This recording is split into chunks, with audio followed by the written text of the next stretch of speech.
Hey everyone, we've got some huge news regarding DMZ Season 4 with a massive amount of detail in Call of Duty's recent Season 4 roadmap. Once again, they are adding many new features to the game, as well as a brand new map, Vondel. Now, we heard about this new map back in Season 2. A lot of people thought it was going to come out on Season 3. It did not, but it's finally here for Season 4. There's a lot to get excited about in Season 4, and we're going to go over all of the changes right now. And we're going to start with the new map, Vondel, a waterfront district of a European city that has dense urban streets and waterways for us to explore and fight within. They said that the map is smaller than Al Mazrah, but larger than Ashika Island, and will have up to 18 operators for DMZ. This is the exact same amount of operators that Ashika Island currently has, but with it being a bigger map, it's fair to say that the pacing is going to be a lot less aggressive as Ashika Island currently feels. I'm really excited to hear about getting a new map for Season 4 because it offers so much of a fresh new experience for everybody, and it's going to be really fun to see where the missions take us and all the new fun fights that we're going to have messing around on the new map.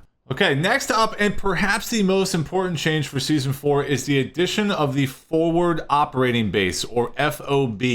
This is similar to the Hideout and Escape from Tarkov in that it's based in the main menu and provides a means for players to earn a variety of upgrades across the DMZ experience by completing objectives. Now, we don't know exactly what these objectives will be, but they will likely resemble tasks similar to missions. Inside the FOB, there are 4 different categories that we can upgrade. The stash, which is your wallet and key stash size, and we're going to get into the wallet in a second. The weapons locker for your insured and contraband guns. This is the new method of unlocking insured weapons that they talked about previously. The bounty board for exfil, bartering recipes, and buy station discounts. And lastly, the communication station allowing for access to urgent missions, which we'll also get into in a second. So first off, the wallet. So what is the wallet? So yes, now in DMZ, you can extract cash from the game and it goes into your wallet. And then you can choose to go back into the next raid and re-infiltrate with a pocket full of cash to do with what you wish,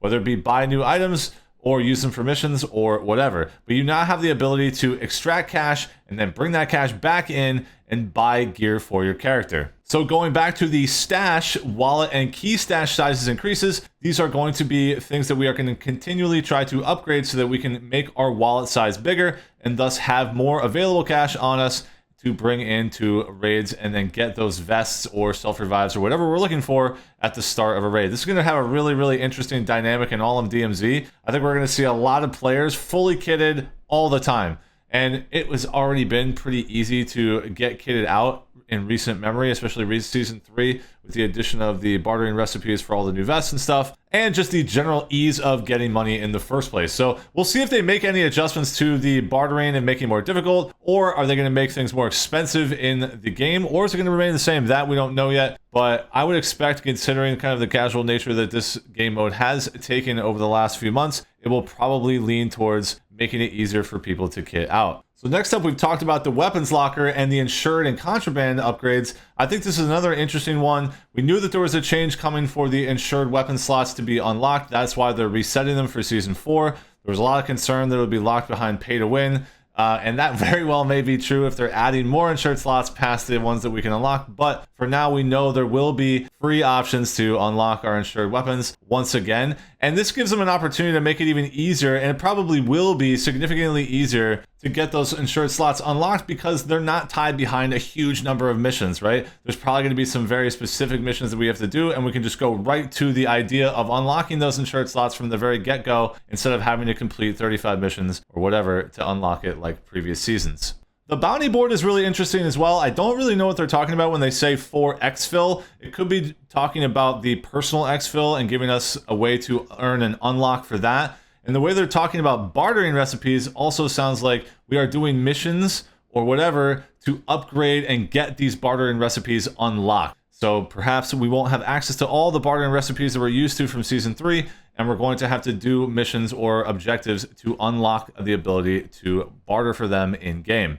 So the last operating base upgrade is the communication station, allowing urgent mission access. So the urgent mission access directly ties to the faction reputation, which we heard about some time ago, and it's finally going to be added to the game. And the wording in this blog post is interesting because it really makes it sound like it's only tied to unlocking more story missions. Whether or not there's going to be more features related to the faction reputation or not, we don't know yet, but the way it seems now, it's really just a story-driven element at the moment. So there's a lot to get excited about there, and a lot that could happen in the future of DMZ as it relates to the game's overall progression over the next year or so with these new additions. Okay, next up, we have another new faction, a 6th faction called Phalanx, and we don't have a lot of information on this, but a 6th faction brings a lot of new missions, and with a mission reset, there is going to be a ton of people doing missions during Season 4, and it's going to be really, really exciting because I love when players are actively trying to get things done because it gives them something to do and gives them a focus that is other than PvP. I feel like DMZ has always been at its best when there is a nice balance between PvP and between missions, and I think having all these new missions unlocked for us along with a 6th faction does nothing but good for the game mode. All right, next up, we got what we wanted. We got weather effects. We have our first weather effect. It is called the fog.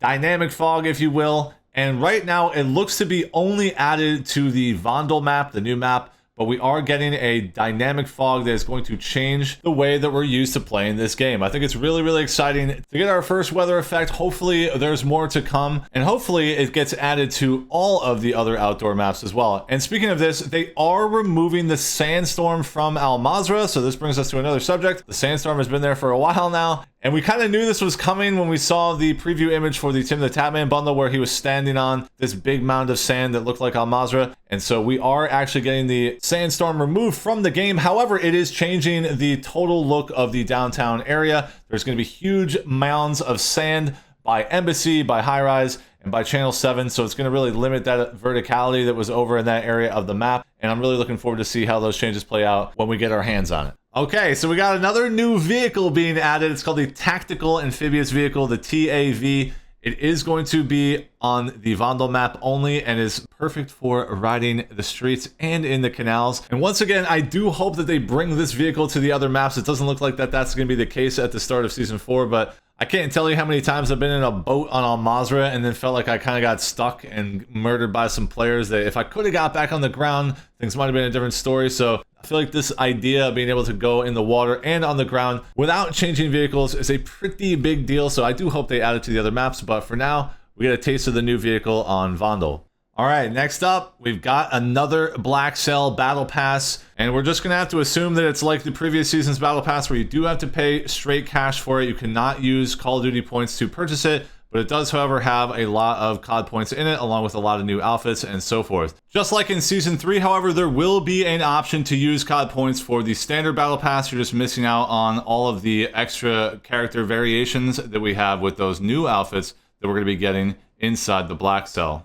But yes, a new Blackcell Battle Pass is confirmed, along with some really other interesting bundles as well that are going to be in the store. No word yet if we're going to get some DMZ bundles again. They haven't really mentioned this, but you know, knowing history, surely there will be some more DMZ bundles, so prepare yourselves for that. But overall, these new bundles do look pretty sick, and they have done a better job in recent weeks coming out with interesting bundles that are, in my opinion, far superior to the stuff that we were getting early on in the first couple seasons. All right, next up, we've got 4 new weapons coming for Season 4. The first one is an assault rifle, the Tempus Razorback. Love getting assault rifles added because that's kind of like our thing in DMZ. Everyone likes to have a solid assault rifle with them. We'll see how that one plays out. We've got the ISO 45 SMG, and both of these guns will be available in the Battle Pass. And then we've got the Tonfa melee weapon, which is only going to be available through the Vondel event, which is called the Assault on Vondel, which begins at launch of Season 4, and there's going to be a lot of challenges to unlock new items, not just for you, but for the entire community is what they're saying, and of course it includes the new melee weapon. All right, and lastly, there is a shotgun that has not been given a name yet, but they did mention that there will be a 4th weapon unlock, and that is going to be a mid-season Season 4 unlock for a new shotgun. So that's it. Lots of juicy changes coming to DMZ for Season 4, and I'm super excited to get my hands on this update. Let me know how you're feeling about the changes down below in the comments. Which ones do you like the most? Thanks so much for watching, as always, and make sure to drop a sub for more DMZ content, and I'll catch you in the next one.